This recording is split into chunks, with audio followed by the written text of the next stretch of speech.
ഇത് ഇഞ്ചി മാങ്ങ കേട്ടോ. ഇത് നന്നായി ക്ലീൻ ചെയ്തിട്ട് നമുക്ക് അച്ചാർ ഉണ്ടാക്കാൻ എടുക്കാം. ഇതാ ക്ലീൻ ചെയ്തതാണ് കേട്ടോ ഇത്. ഇനി ഇത് കഴുകിയൊക്കെ എടുത്ത് കട്ട് ചെയ്ത് സെറ്റാക്കണം. ഇഞ്ചി മാങ്ങ നന്നായിട്ട് കഴുകി വൃത്തിയാക്കി എടുത്തിട്ടുണ്ട്. ഇനി അരിഞ്ഞെടുക്കണം. ഇത്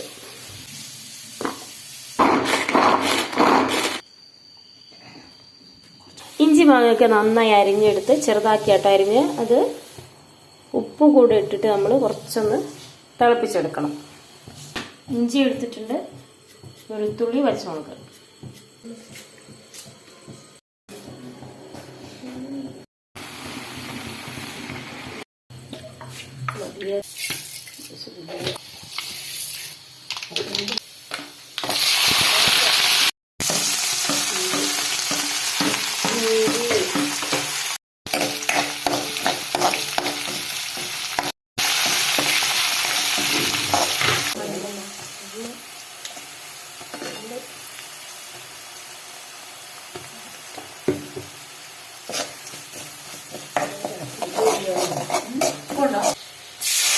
ഈ ഹോട്ട് വാട്ടർ ഒഴിച്ചു കൊടുക്കുക.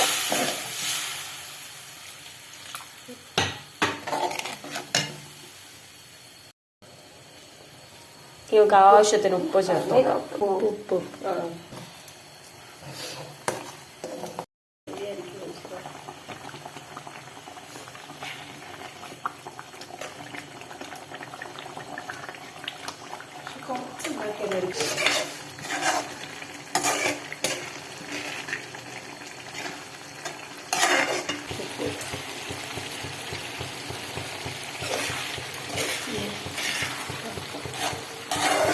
ഇങ്ങനെ ഉണ്ടാക്കിയ ഇതിൻ്റെ ചെരുവകളെല്ലാം വന്നാലേ ഇതിനൊരു ടേസ്റ്റ് വരുന്നു.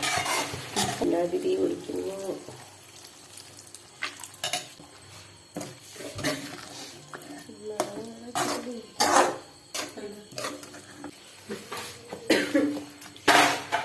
ഇതെല്ലാം തയ്യാറായിരിക്കുകയാണ്. ടേസ്റ്റ് നോക്കുന്ന അമ്മ.